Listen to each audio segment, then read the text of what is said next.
साहित्य गणितासाठी वापरले जाणारे तुम्ही या तक्त्यात बघू शकता। या तक्त्यामध्ये 1 ते 100 हे अंक आहे। त्यासोबत आपल्याजवळ हे एक छोटे कार्ड आहे ज्यावर लिहिलेले आहे मागील व पुढील संख्या। हे कार्ड जर आपण या तक्त्यावर ठेवले तर आपल्याला संख्येच्या मागील संख्या व संख्येच्या पुढील संख्या शोधता येतात। याचा आपण एकदा प्रत्यय घेऊया।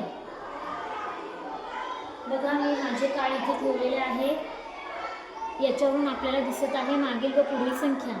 37 ही संख्या आहे, 37च्या मागील संख्या आहे 36, संख्येच्या पुढील संख्या आहे 38।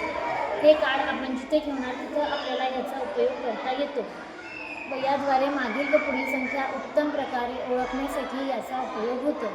विद्यार्थ्याने याचा उपयोग केल्यानंतर त्याची संख्यांशी मैत्री होऊन त्याला गणित हा विषय अतिशय सोपा वाटण्यासाठी या शैक्षणिक साहित्याचा वापर आम्ही दैनंदिन अध्यापनात करतो।